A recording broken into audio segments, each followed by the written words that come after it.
taklim subuh yang insya Allah akan disampaikan oleh Bapak Ustadz Ahmad Mubarok MPD. Semoga Allah tetap mencurahkan rahmat, kasih dan sayang kepada kita semua, dan semoga Allah pula senantiasa menyelimuti kita dengan rahmatnya.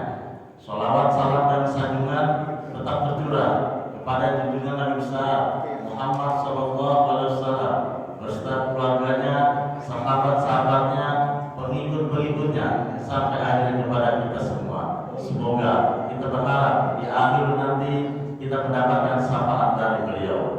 Baik, sebelum kita mendengarkan kajian-kajian dari Ustaz Ahmad Mubarok MPD, seperti biasanya kita komit konsisten kita kirimkan suratul Fatihah, kita tunjukkan kepada orang tua kita yang telah mendahului kita, keluarga kita, saudara-saudara kita, dan orang yang kita cintai. Semoga Allah ampunkan dosa-dosanya, Allah lapangkan kuburnya, Allah terima iman Islamnya, dan semoga pula ditempatkan di tempat yang paling mulia. Dan bagi kita yang ada di sini, semoga Allah tetap memberikan kesehatan walafiat sehingga tetap kita memakmurkan Masjid Al-Quran yang kita cintai bersama. Illa hadirin wa lam yusholliha wa ila hadirin Nabi Mustafa Rasulullah sallallahu alaihi wasallam. Syahidillah lahum al-Fatihah.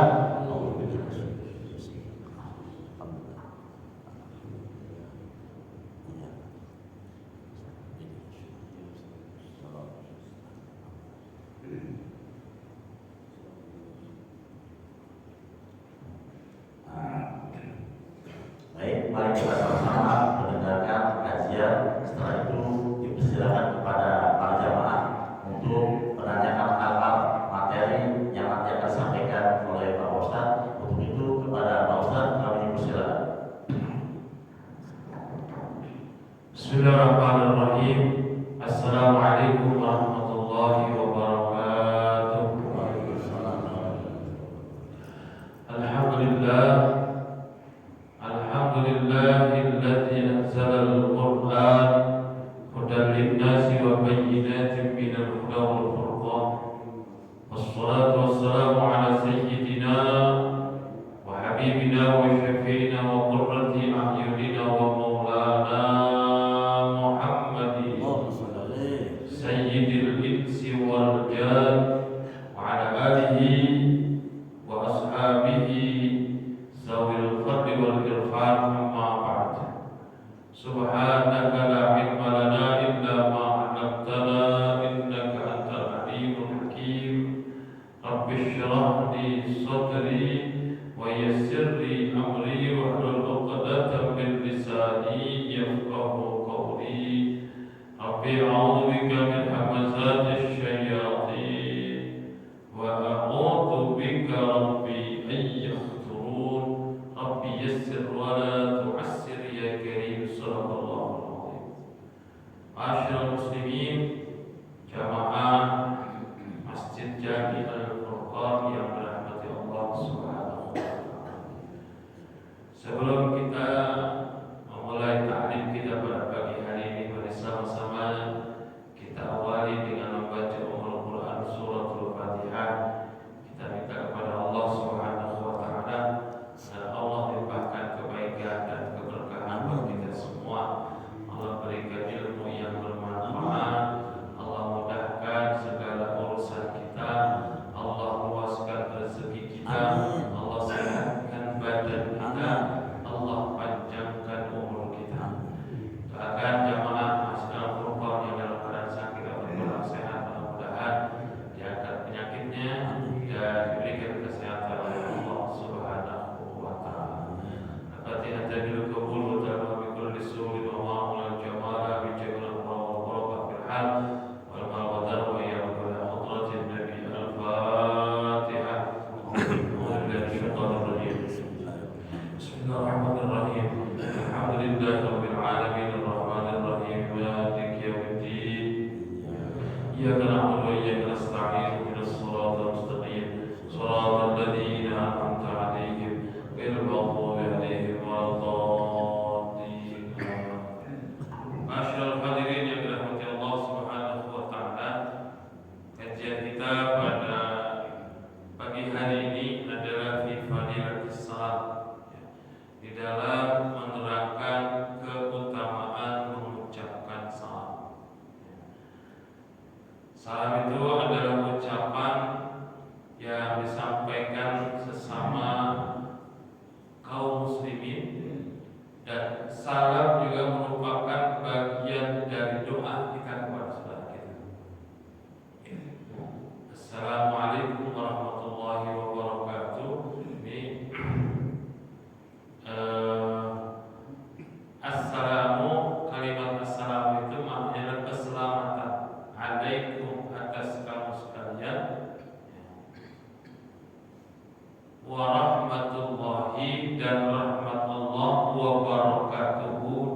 Makanya kemudian mengucapkan salam merupakan bagian dari amalan sunnah yang memiliki keutamaan-keutamaan. Syekh Abdul Qadir Al-Jailani mengatakan bahwa al-ibtida'u bis salami sunnatun wa radduhu akadu min ibtida'i. Memulai mengucapkan salam itu hukumnya adalah sunnah, dan menjawab salam itu lebih dikuatkan dibandingkan menjawabnya. Jadi salah satu kewajiban muslim terhadap muslim yang lain yang kemudian menjadi fardu kifayah adalah menjawab salam. Ketika saya mengucapkan assalamualaikum kemudian dijawab oleh satu orang yang hadir di majelis ini sudah cukup, maka gugur kewajiban yang lain. Tapi yang dapat pahala yang jawab doang, yang lain nggak dapat pahala. Tapi kalau dijawab semuanya menjawab, maka semuanya mendapatkan pahala, karena menjawab salam itu wajib dan hukumnya adalah fardu kifayah. Makanya kemudian kata Imam Al-Ghazali dikuatkan, lebih dikuatkan daripada menjawabnya, ya. Karena mengucapkan salam hukumnya adalah sunnah, ya, dan menjawab salam itu hukumnya adalah wajib.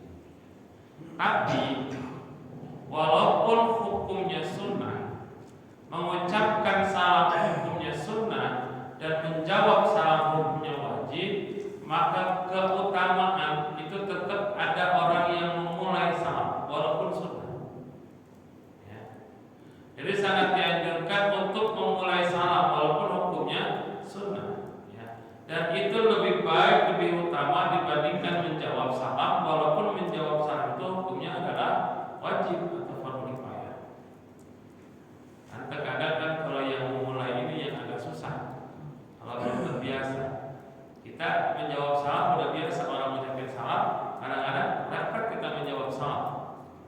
Tapi memulai atau mengucapkan salam kadang-kadang kita sering lupa. Ketemu teman misalkan di masjid ini salaman doang, mengucapkan salamnya kadang-kadang kagum. Karena belum terbiasa untuk memulai mengucapkan salam. Kita sudah terbiasa menjawab salam, karena memang hukumnya adalah wajib. Tapi walaupun sunnah mengucapkan salam, itu adalah yang utama dibandingkan yang menjawab salam. Nanti ada beberapa keterangan. Nah, mengucapkan salam bisa mengucapkannya assalamu alaikum warahmatullah. Ada tambahan alif lam di depannya, alif lam syamsiah. Assalamu alaikum. Atau boleh juga salamun alaikum warahmatullahi wabarakatuh, ya. Boleh salamun alaikum, boleh assalamualaikum warahmatullahi, boleh salamun alaikum warahmatullahi, boleh. Itu sama-sama doa. Cuman yang lebih umum di kita itu adalah assalamu alaikum. Dan terkadang pengucapan salam dari nada dan logatnya terkadang membedakan apa yang akan dikatakan selanjutnya. Salat misalkan. Kalau salat assalamualaikum gimana? Assalamualaikum warahmatullahi, assalamualaikum warahmatullahi. Salat. Ya.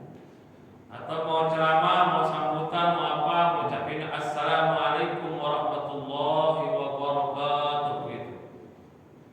Ada lagi ucapin salamnya assalamualaikum warahmatullahi wabarakatuh. Biasanya apa tuh, Pak? Biasanya apa sih itu? Inna lillahi. Ya. Jadi dari nada salamnya tuh kadang kita sudah bisa menebak apa yang akan diucapkan selanjutnya. Ya. Tergantung bagaimana nadanya. Ya.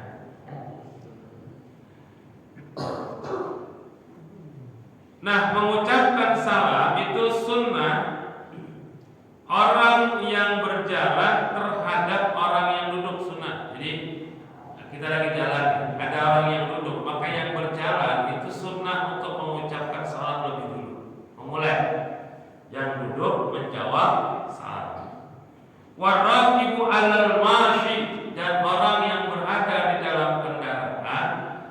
mengucapkan salam lebih dulu dibanding kepada orang yang berjalan kaki. Ya, jadi kita kalau naik mobil misalkan atau naik motor ketemu orang yang kita kenal, ketemu tetangga kita, ketemu keluarga tiga kita yang lagi jalan kaki, kita sunnahnya yang naik kendaraan mengucapkan Assalamualaikum warahmatullahi wabarakatuh, dijawab oleh mereka yang berjalan kaki.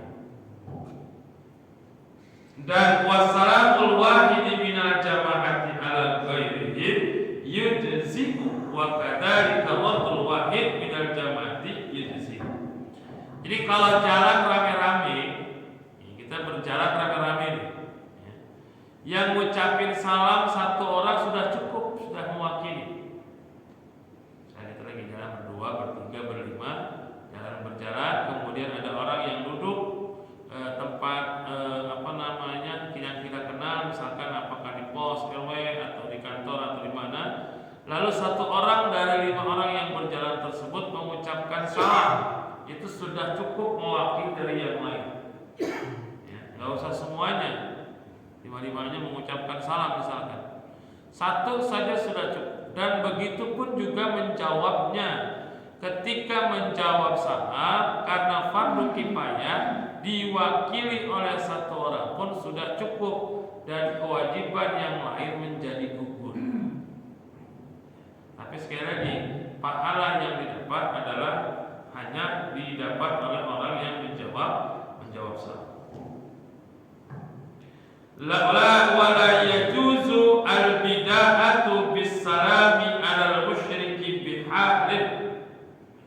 Dan gak boleh memulai mengucapkan salam kepada orang-orang musyrik atau orang non-muslim. Ya. Kita tahu dia itu orang non-muslim, bukan orang Islam, atau dia orang yang menyembah selain Allah, kan disebutnya musyrik. Ya, pokoknya non-muslim lah. Agamanya apa? Kita tidak boleh mengucapkan salam lebih dulu sama dia. Kamu tetangga orang non-muslim, sedang kita ucapkan assalamualaikum, gak boleh. Tapi bagaimana kalau seumpama mereka mengucapkan salam dulu sama kita? Kan sekarang orang-orang non-muslim udah pasti banget mengucapkan salam. Ya, masuk rumah kita aja assalamualaikum gitu. Karena sudah mereka sudah lama berdampingan hidupnya dengan orang-orang Islam, dan toleransi antar sesama pemeluk agama pun sudah berjalan dengan baik di tengah-tengah masyarakat kita, sehingga mereka mengucapkan assalamualaikum sudah biasa. Alhamdulillah hanya udah biasa. Gimana kabar? Alhamdulillah, padahal non muslim. Ya. Kenapa? Karena itu tadi, karena sudah terbiasa mendengar mengucapkan tersebut di kalangan pergaulan tengah-tengah masyarakat. Tapi kalau orang muslim atau orang muslim mengucapkan fa'in bada'a musyrikun radda alaihi bi an yaqula wa alaika. Orang mereka mengucapkan salam sama kita enggak boleh menjawab waalaikumsalam warahmatullahi wabarakatuh. Karena keselamatan warahmatullah, rahmat Allah dan keberkahan Allah itu hanya untuk orang-orang beriman. Kalau orang musyrik dia doain kita assalamualaikum, jawab bagaimana? Jangan jawab seperti jawaban kepada orang muslim. Kita cukup jawab wa alaika. Ya, wa alaika. Karena kan kalimat wa alaika ini berbeda, maknanya nanti macam-macam. Cukup wa alaika. Muslim nih datang kita assalamualaikum waalaikum, cukup aja. Karena sekali lagi doa yang disalam itu adalah doa keamanan, keselamatan antar sesama muslimin satu dengan yang lain. Nah, kemudian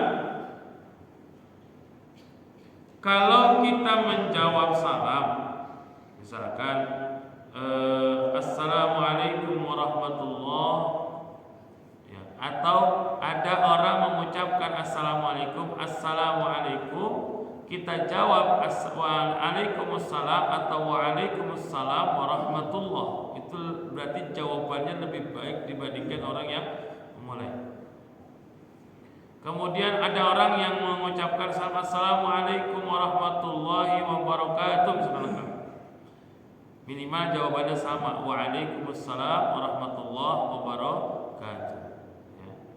Atau kita mau lebih sempurna, wa maghfiratuhu, tambah lagi wa maghfiratuhu, dan ampunan Allah Subhanahu wa taala.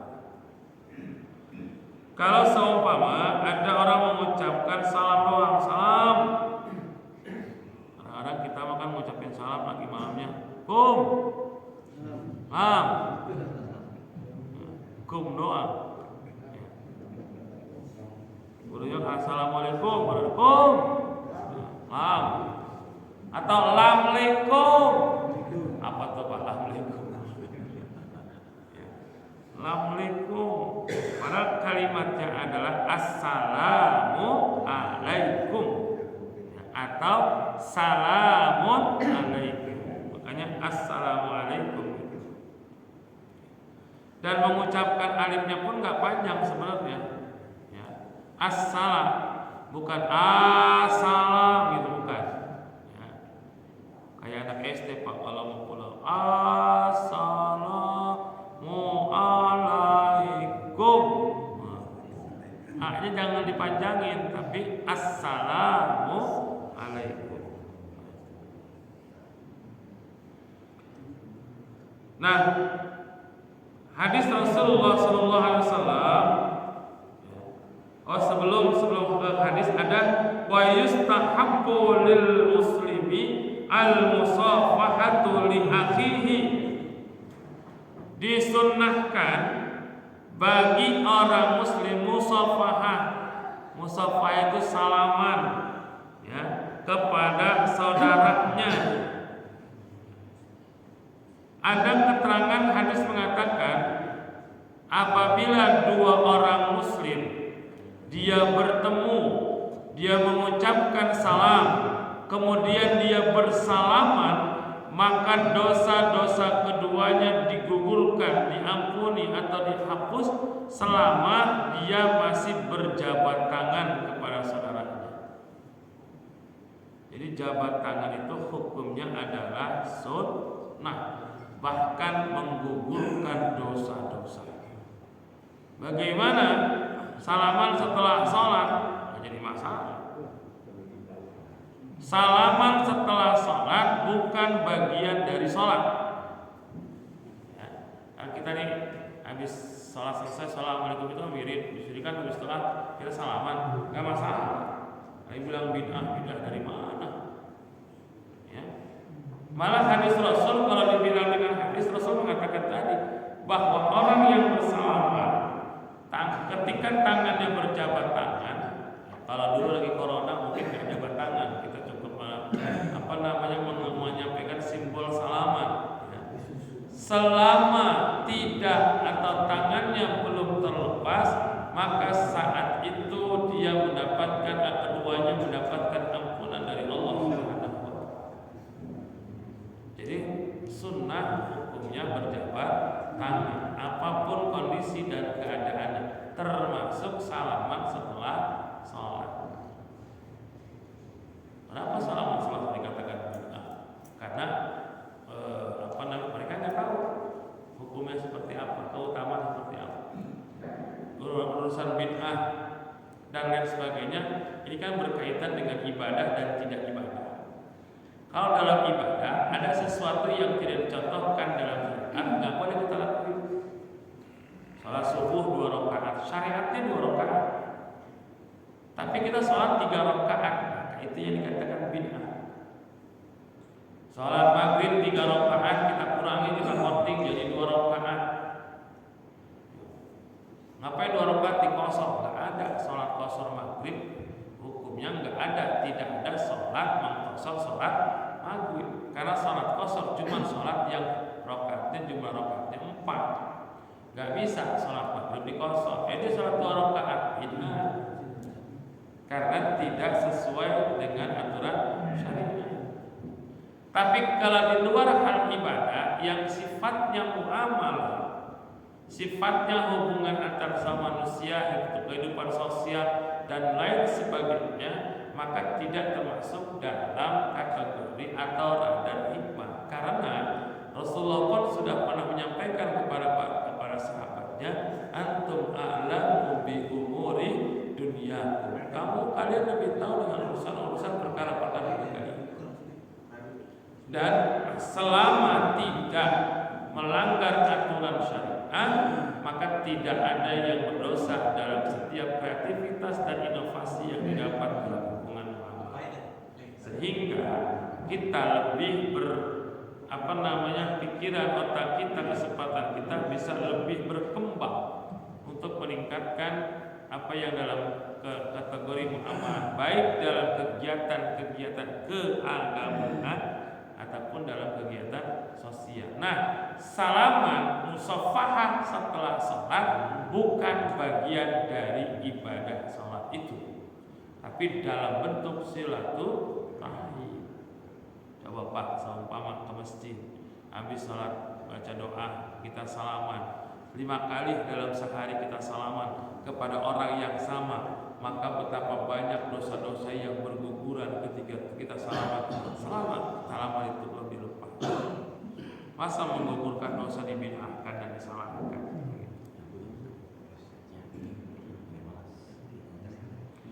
Nah, kemudian bagaimana hukumnya mencium kepala dan mencium tangan?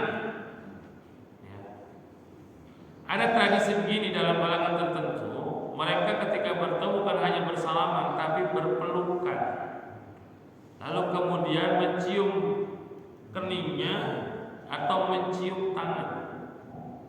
Ya, orang tradisi tertentu ya, kayak orang-orang Arab itu, mereka kalau ketemu bukan hanya salaman tapi kadang-kadang mencium kening, sebuah penghormatan, ya, sebuah penghormatan dan memuliakan. Atau kita yang mencium tangan kepada orang yang kita hormat, apakah itu orang tua, apakah itu guru kita, atau tokoh sesepuh yang ada, kita cium tangan, ya. Dan ini juga hukumnya adalah sunnah. Boleh. Pernah ada seorang ulama ditanya oleh anak muda, kenapa kok murid-muridnya itu menciumi tangannya bahkan sampai bolak-balik diperbolehkan, sampai menunduk mencium tangannya, kenapa diperbolehkan? Padahal itu adalah merupakan bagian dari pengkultusan, bahkan mendekatkan kepada kemusyrikan katanya. Jadi cium tangan dan hormat sama guru itu dianggap mendekati kepada kemusyrikan. Nah, sang ulama ini kemudian dengan tersenyum, ya, dia tidak mau meladeni banyak anak muda ini, kemudian dia ambil pulpen di kantong baju anak muda itu, lalu kemudian pulpen itu dijatuhkan. Nah, ketika pulpen itu dijatuhkan, anak muda itu kemudian mengambil pulpen tersebut di bawah dengan menunduk. Lalu ulama ini mengatakan, "Hei anak muda, kenapa kau menunduk? Tadi kau katakan gak boleh menunduk, menunduk ataupun juga membukukan badan untuk makhluk karena bisa mendapatkan kemusyrikan. Sekarang kamu juga menunduk untuk sebuah pulpen, bukankah itu juga mendatangkan kemusyrikan?" Ya. Lalu dijelaskan bahwa itulah bagi orang yang menuntut ilmu, bahwa ada yang satu keinginan yang didatangi dan dihormati kepada oleh si penuntut ilmu itu adalah orang yang mengajarkan ilmu kepadanya agar bisa mendapatkan berkah dari ilmu yang diajarkan, sebagaimana kau membungkukkan badan mengambil pulpen untuk bisa mengambil kembali manfaat pulpen tersebut ketika pulpen itu jatuh. Jadi artinya apa? Bahwa ketika kita menghormat ataupun juga cium tangan atau bahkan mungkin kita sambil menunduk kepada orang-orang yang kita hormati, baik orang tua dan guru kita, itu juga adalah bagian dari kebaikan. Ini yang disebut dengan adab. Ya. Kan zaman dulu mah kita anak-anak muda, anak-anak kecil, kalau ketemu orang tua ketika kita jalan terkadang kita menundukkan badan mengucapkan permisi. Di kampung-kampung terasa ya Pak ya, di kampung-kampung terasa. Bahkan ada yang menggambarkan ketika kita naik sepeda pun juga kemudian di depan ada orang tua sesepuh, apakah guru, kita turun dulu dari sepeda.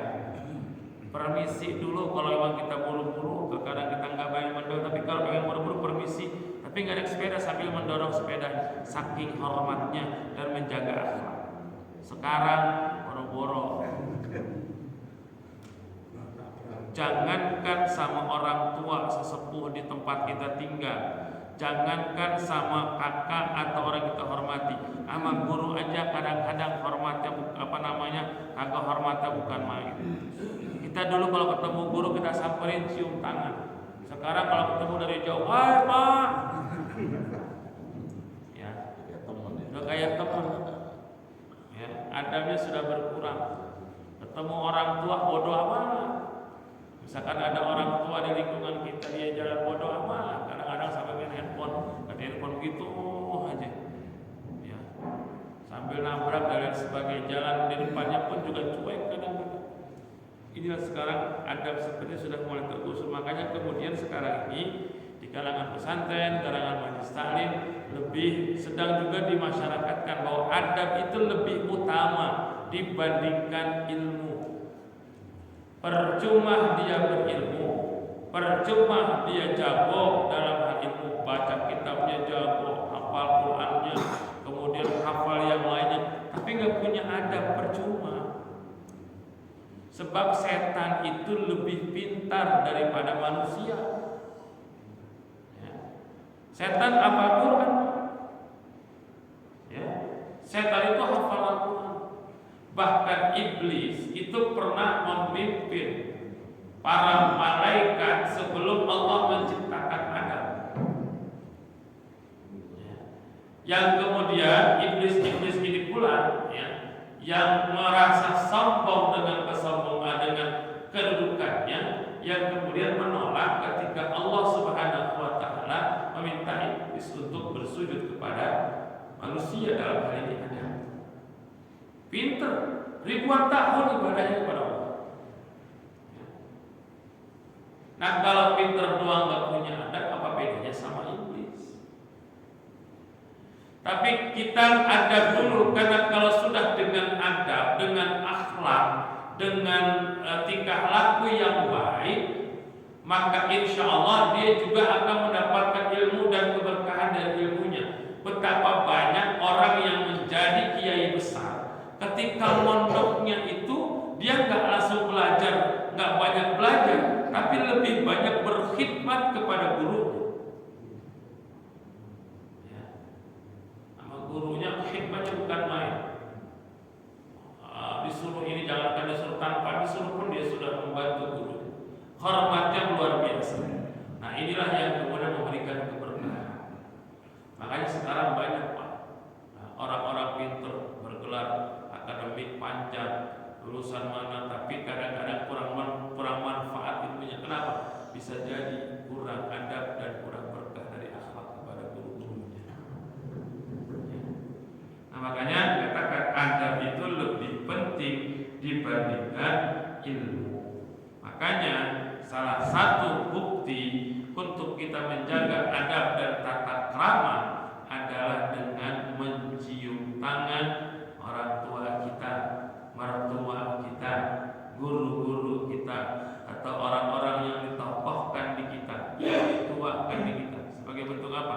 Sebagai bentuk penghormatan, ta'ziman wa takriman. Apakah salah? Tidak. Justru hukumnya adalah sunnah. Pernahkah ada sahabat yang mencium tangan Nabi? Pernah. Ya, ada. Karena apa? Karena ta'ziman wa takriman. Ya, kalau mereka menganggap zaman Nabi tak ada yang cium tangan, ilmunya belum nyampe. Kadang-kadang ilmu belum nyampe udah nyalahin orang. Ya, ilmu belum sampai udah nyalahin orang. Nah, ini bahwa salam adalah atau musafahah adalah bagian dari amalan sunnah yang bisa mendapatkan kebaikan dan keberkahan. Satu hadis saja dikatakan bahwa hadis Rasulullah SAW mengatakan, Assalamu qablal kalam. Mengucapkan salam itu sebelum sebelum berbicara, sebelum ngomong. Sebelum ngomong di depan umum misalkan, atau ketika berkumpul bersama, salam dulu baru ngomong. Ada orang sekarang ya ngomong dulu sebelum mengucapkan salam. Ini kebalik.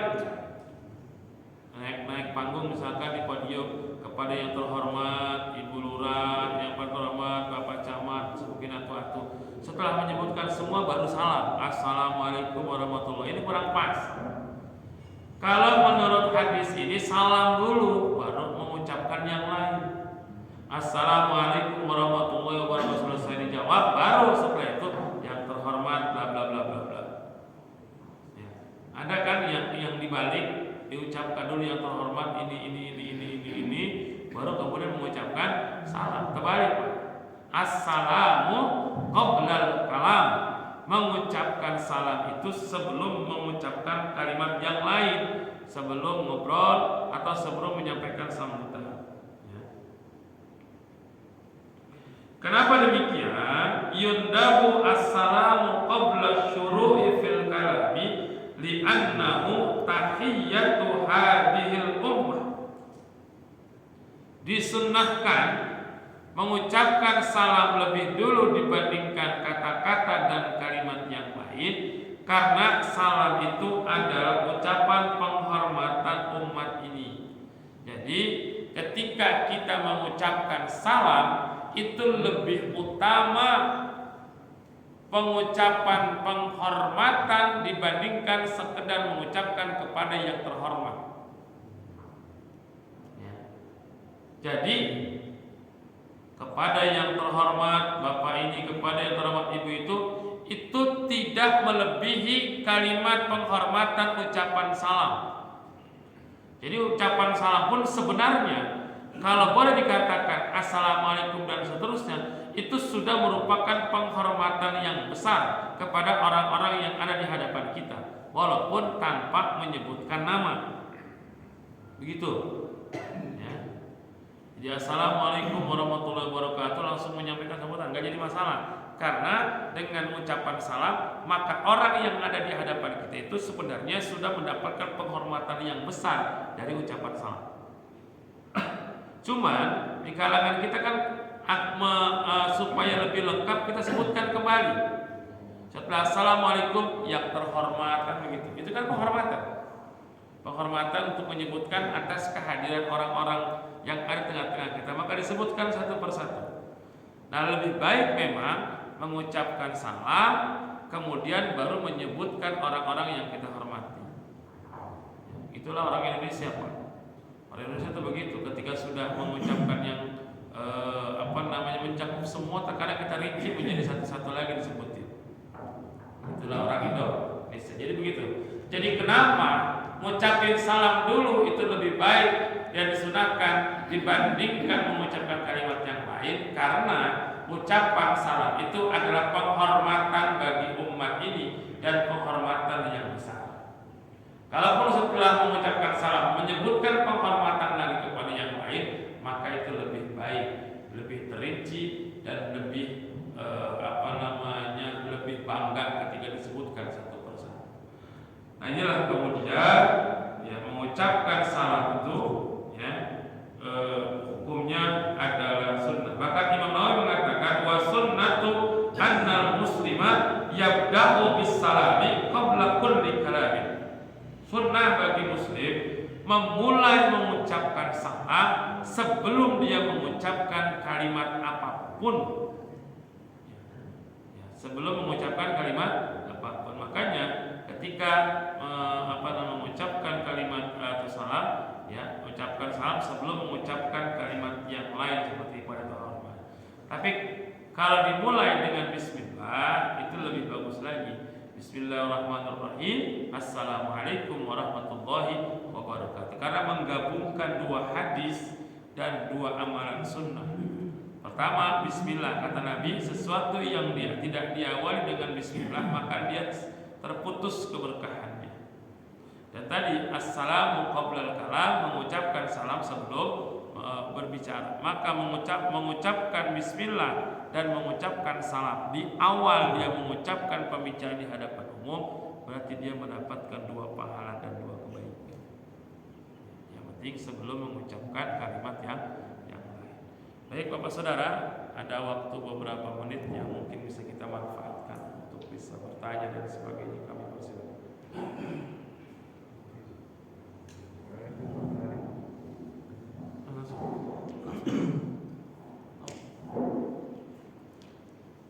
Silakan.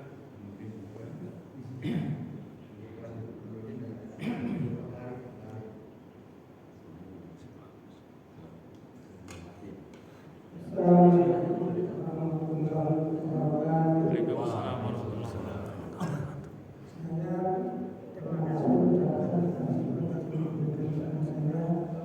Saya bertanya, kalau ada orang yang datang tamu ke rumah saya, ucapkan Assalamualaikum warahmatullahi wabarakatuh, saya menjawab jalan Waalaikumsalam warahmatullahi wabarakatuh.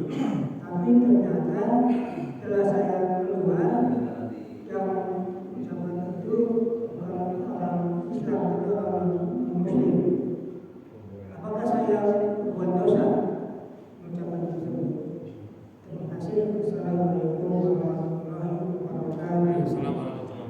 Baik, pertanyaan yang sangat bagus. Ketika tadi kan disampaikan bahwa ketika orang musyrik atau orang non muslim mengucapkan salam, kita cukup menjawab wa alaika. Tapi bagaimana kalau seumpama kita di dalam rumah, di depan ada yang salam, Assalamualaikum warahmatullahi wabarakatuh, sampai selesai lah, kita jawab juga dengan lengkap. Kita nggak tahu siapa yang datang. Ya pokoknya mengucapkan salam, karena menjawab salam kewajiban, maka kita jawab. Pas kita ke depan ternyata orang non muslim, ya, orang yang kita tahu dia bukan orang Islam. Bagaimana jawaban? Apakah berdosa atau tidak? Jawabannya adalah tidak. Kenapa? Karena kita nggak tahu siapa yang datang. Dan semangat kita menjawab adalah karena memang menjawab salam itu hukumnya adalah wajib. Karena kita nggak tahu siapa yang mengucapkan salam, maka kita jawab dengan lengkap. Nah, tapi ternyata yang menjawab salam adalah non-muslim, maka tidak menjadi sebuah dosa karena kita melakukan tanpa sengaja. Jangankan hal ini, yang lain pun ketika kita tidak tahu, tidak paham, apalagi tidak sengaja, tidak akan membuat dosa. Bahkan mungkin bisa menjadi pahala. Karena kita menjawab salam itu adalah dalam rangka menggugurkan atau melaksanakan perintah untuk melaksanakan kewajiban berupa menjawab salam. Jadi kalau nggak tahu nggak apa-apa. Tapi kalau kita tahu orang itu harus mengucapkan salam, cukup menjawab wa alaika. Gitu ya. Akan ada lagi?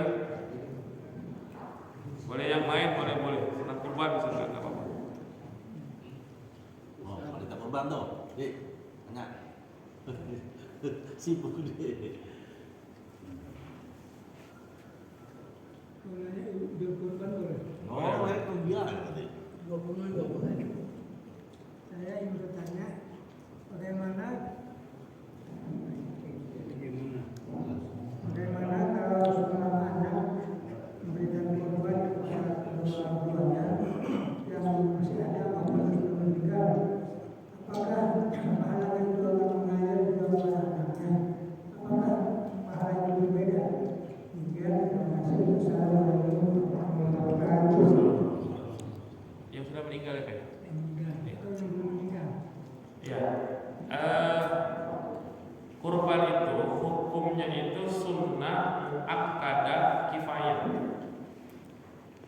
Apa itu sunnah muakkadah kifayah? Sunnah muakkadah kifayah itu adalah amalan sunnah muakkadah yang apabila telah dilakukan oleh salah satu keluarga, maka kesunahan muakkadah yang lain menjadi gugur.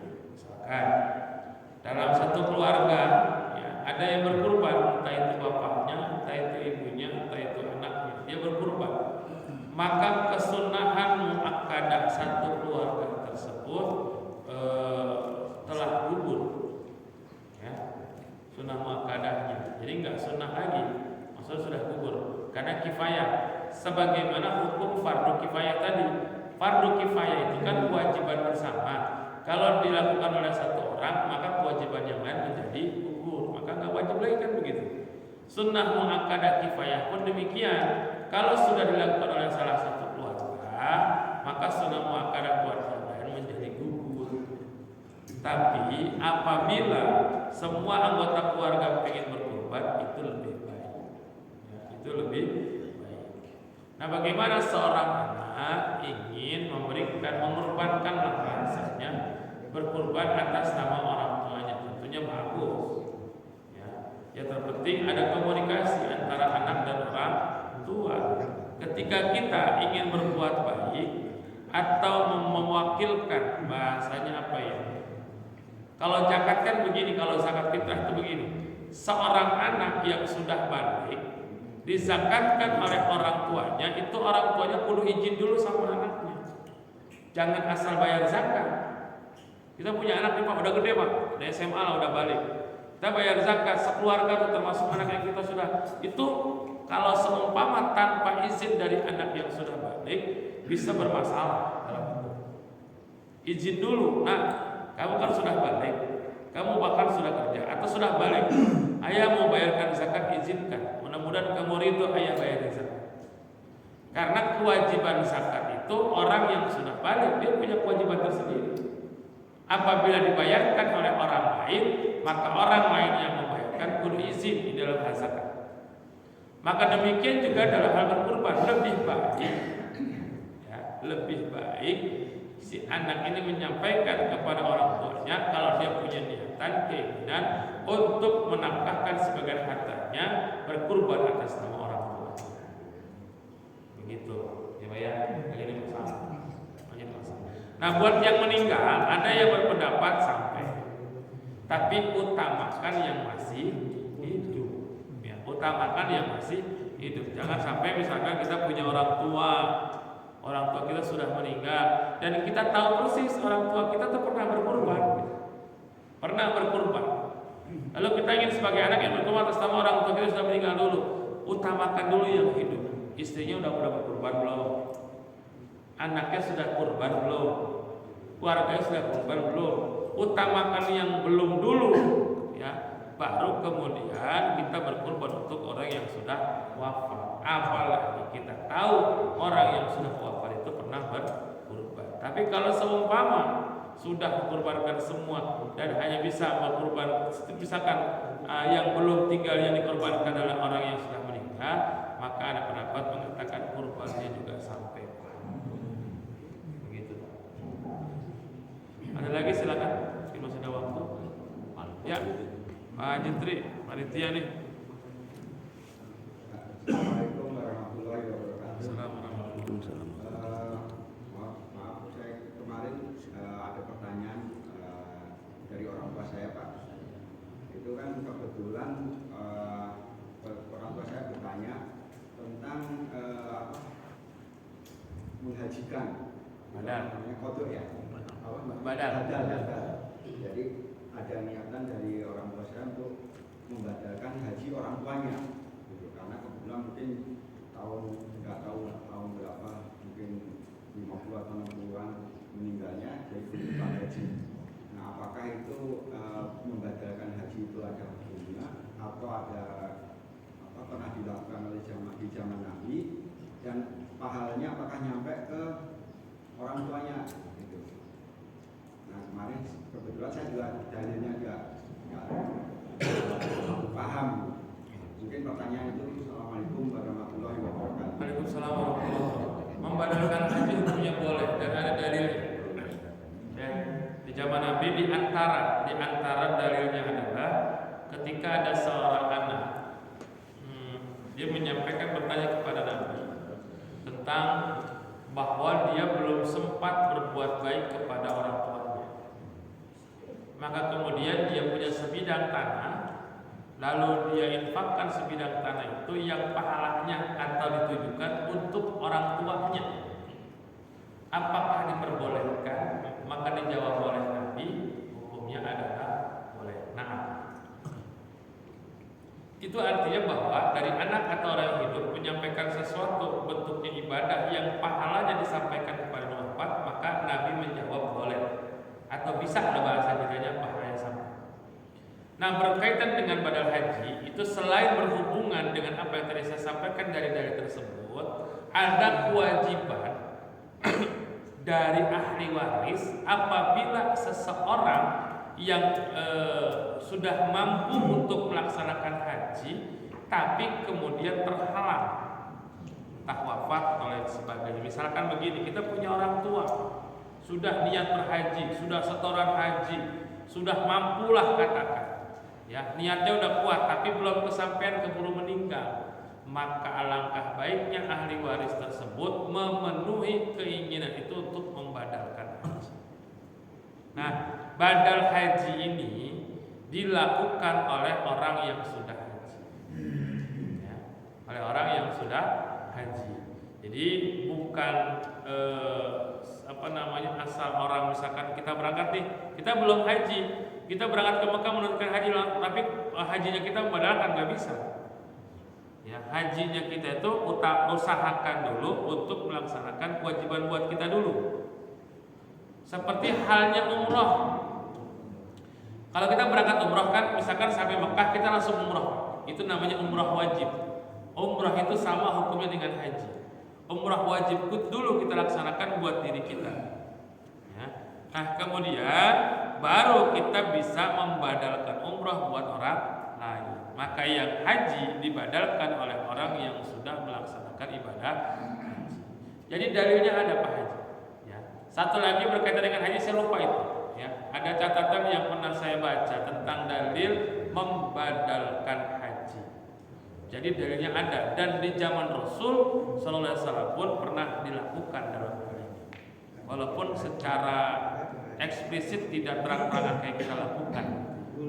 Karena sekarang itu badal haji itu hanya rukunnya saja, wukuf, tawaf, sa'i, ta'al, kelar. Itu haji sudah sempurna, sudah dibadal. Begitu Pak Haji, terima kasih. Benar, betul kata lain takkan itu.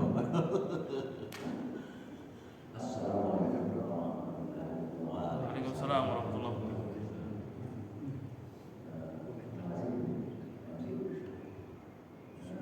Ini tadi kalau kita kewajiban menjawab salam adalah tatkala salam itu tidak ditujukan kepada kita. Contohnya ada orang bertamu ke sebelah, ke rumah sebelah, dia salam. ya mengucapkan salam. Kita mendengar, orang sebelah tidak mendengar, sehingga dia mengucapkan berkali-kali sampai 3 kali. Apakah kita yang mendengar sebelah itu wajib menjawab? Kita mendengar, dan juga kalau dia jawab berkali-kali, kita jawab sekali aja cukup. Kalau kita memang kita wajib menjawab, kita jawab sekali aja. Apa setiap dia 3 kali sampai 3 kali bersalam itu kita harus jawab terus? Itu pertanyaannya. Yang kedua, terkait dengan menjawab salam. Tatkala yang mengucapkan salam itu kita yakini dan kita tahu bahwa itu tidak muslimnya. Kita harus menjawab dengan malaika. Kenapa harus kita menjawab dengan malaika? Kenapa tidak harus lengkap? Maka kita dengan apabila kita menjawab lengkap, apakah kita berdosa? Dan bagian dari doa walaupun kita mendoakan walaupun non muslim kayak gitu. Ya, siapa tahu dia dapat hidayah pakai itu. Itu gimana Pak kira-kira? Ya. Baik, yang pertama berkaitan dengan menjawab salam yang bukan ditujukan kepada kita ucapan salam. Dalam menjawab salam itu tidak harus ucapan salam yang disampaikan kepada kita ketika kita mendengar salam. Maka ada kewajiban dari orang yang mendengar salam untuk menjawab, apalagi ketika salam tersebut tidak ada yang menjawab. Karena hukum menjawab salam itu adalah wajib. Kalau tetangga misalkan ada yang salam, yang punya rumah menjawab salam, maka kewajiban kita menjadi gugur. Tapi kalau tetangga misalkan ada tamu mengucapkan salam dan kemudian tidak ada orang yang menjawab di rumah tersebut, maka kita sebagai tetangga yang menjawab salam itu dan menyampaikan kepada tamunya bahwa orang nggak ada, kan begitu ya kalau tetangga gitu. Ya. Kita menjawab salamnya. Dan apabila berkali-kali, nah ini ya, Terkadang orang itu kan mengucapkan salam berkali-kali itu ada kemungkinan penekanan. Hakikatnya mah sekali, tapi karena penekanan, ya, supaya ada jawaban dari orang, kan gitu. Kadang-kadang kita salam, assalamualaikum, nggak didengar, assalamualaikum lagi gitu. Gua jawab, gua salam agak dengar nggak dijawab, kan begitu. Pengucapan berkali-kali itu penekanan biasanya, ya. Bermaksud bukan berarti untuk berkali-kali mengucapkan salam, hakikatnya sekali tapi hanya penekanan. Maka berdasarkan hakikat cukup sekali dijawab. Ya. Kecuali kalau dia memang mengucapkan salam itu berkali-kali dalam rangka bukan penekanan, memang mengucapkan salam 3 kali. Ya. Tapi ada antara salam tersebut dengan salam selanjutnya itu biasanya ada penjelasan. Ya. Assalamualaikum warahmatullahi wabarakatuh, dijawab tuh. Kemudian ada ucapan lagi mengucapkan salam dengan memberikan keutamaan salam dan seterusnya. Itu kan bukan penekanan tapi menyampaikan keutamaan. Tapi kalau di tamu misalkan assalamualaikum, kita gede kenceng, assalamualaikum, kan begitu. Mungkin kagak dengar, itu adalah penekanan. Yang kedua tentang jawaban salam kepada non muslim. Salam itu kan dalam Al-Quran faidah fayyitum bitahiyyatin fahayyu bi ahsana minha aw rudduha. Ya. Jadi penghormatan tahiyat, ya, ucapan salam yang disampaikan kepada kita itu, maka kita jawab dengan yang lebih baik atau sekedar membalikkan menjawab salam tersebut. Jadi salam ini adalah doa keamanan dan keselamatan untuk orang-orang Islam, ya, untuk sesama kaum muslimin. Karena ketika kita mengucapkan salam, ya, mengucapkan salam itu berarti kita aula bi amanillahi wa rasulih. Kita berada dan lebih utama berada dalam lindungan keamanan Allah dan Rasulnya. Maka orang yang berhak mendapatkan keamanan perlindungan dari Allah dan Rasulnya adalah orang-orang yang beriman. Kalau kita jawab wa'alaika itu sebagai bentuk penghormatan, supaya orang non muslim yang mengucapkan salam kepada kita nggak tersinggung. Dia ngucapin salam dicuekin, kita jawab wa'alaika. Kalau kita jawab wa'alaika juga dia kagak ngerti, gitu ya. Cukup walaika, kenapa? Untuk menghormati sebagai bentuk adab tata krama etika kepada orang yang mengucapkan salam, kita jawab. Tapi jawabnya bukan jawab doa sesama muslim, karena waalaikumsalam warahmatullahi wabarakatuh itu adalah doa yang disampaikan sesama muslim dan sesama orang beriman. Jadi ada doa. Kalau waalaikumsalam malah lebih kasar, Pak. Kalau asyam itu kerusakan. Jadi kalau mereka mengucapkan salam kepada kita, itu kan doa mereka buat kita. Maka jangan kita membalikkan doa kerusakan sama mereka. Kan ada ya keterangan waalaikumsalam dan kehancuran, kerusakan atas kamu. Kalau menurut saya itu nggak pantas. Cukup wa'alaika dan atasmu. Jadi alaika atasmu itu bisa beragam macam interpretasi. Pokoknya atasmu sehat kah, sepanjang umur dan seterusnya. Tapi kalau kalimat assalamualaikum sampai wabarakatuh sekali lagi itu adalah doa muslim kepada muslim, karena orang yang mengucapkan dan menjawab itu fi amanillahi wa rasulih, berada dalam keamanan Allah dan Rasulnya Allah Subhanahu wa taala. Begitu. Dan inilah yang kemudian yang membedakan antara muslim dengan non muslim dalam ucapan salam. Begitu Pak. Mudah-mudahan ada manfaat. Al-Fatihah.